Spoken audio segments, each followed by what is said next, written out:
So let's say you had a problem that looked like this.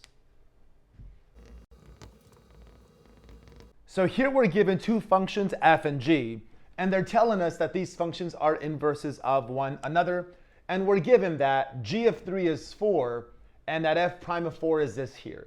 And the goal is to find what we get when we plug 3 into the derivative of the inverse of f. I don't have an equation, so there's no way for me to actually find f or its inverse, but we don't need it. There's a relationship between a function and the derivative of the inverse of that function, and that rule looks like this here. So this here is what you really want to, I would recommend, commit to memory. This is saying that the derivative of the inverse at some number is equal to 1 over the evaluation that you get when you plug that number first into the inverse and then that number into the derivative.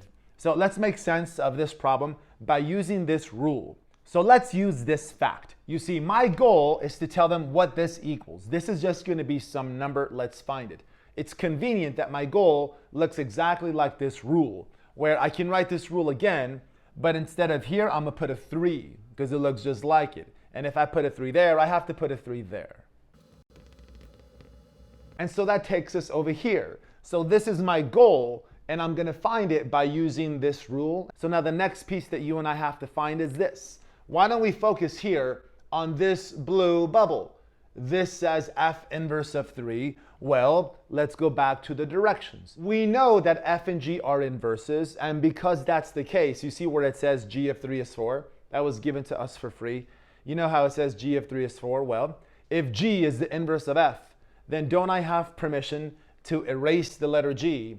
And instead of writing g, couldn't I just write f inverse? After all, they're inverse functions, and that is highly convenient because back over there in the blue, you see that blue bubble? Now it looks just like this. So over here in this blue bubble, I'm going to go ahead and turn the blue bubble, which says f inverse of 3, I'm just going to turn it into 4.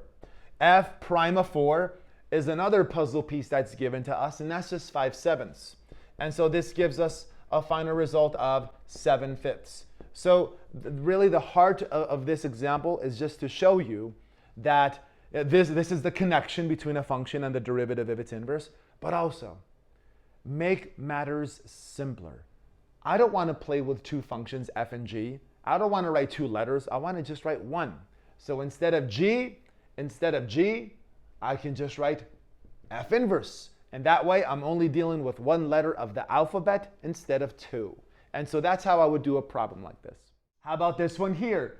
I'm given a function f.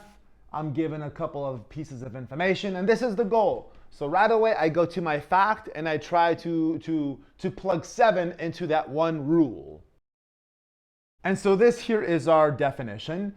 And then this is the goal, which looks just like our definition. So 7 is the inputted value. So this is what I want. I don't know how to find this. So I resort to doing this because this is equal to that. And this I do know how to find. So I'm finding this by doing this instead. So this is going to be equal to 1 over f prime. Well, let's slam on the brakes. How much is f inverse of 7? That is not given to us, at least not directly. But consider this fact here. Look at this statement. This says that f of -2 equals 7. If I plug in this as the input, this is the output. And here is another statement that comes to us. If f of this is that, then you know what that means. That means that f inverse of 7 is equal to -2.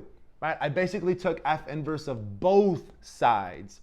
I took f inverse of both sides to create this statement. You can always create that statement. If you have like f of a equals b, that tells you that f inverse of b is equal to a. And this here comes in clutch because now f inverse of 7 is exactly what you're currently trying to find, and that's just -2. So that's there. And then this would equal 1 over, well, how much is f prime of -2? It's given in the directions, right? So that's given to be 6.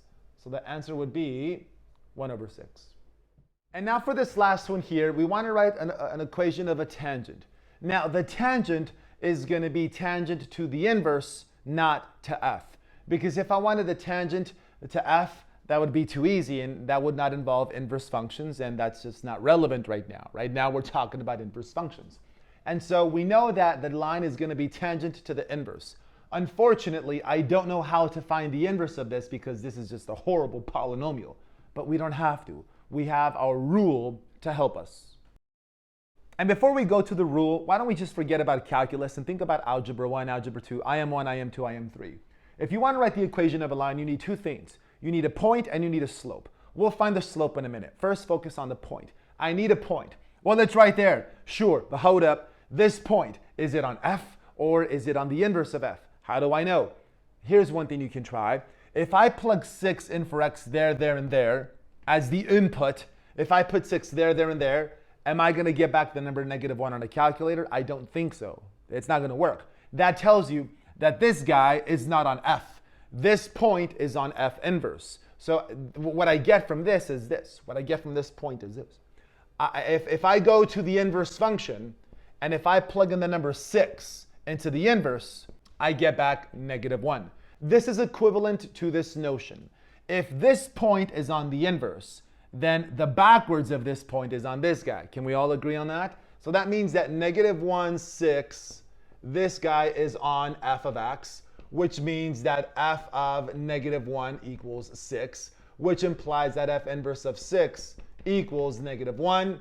And that is exactly what this here says. You see what I'm saying? So always decide if the given point is on a function or on its inverse. How can you check? Plug this in as the input. And if you get this as the output, then great, this point is on f.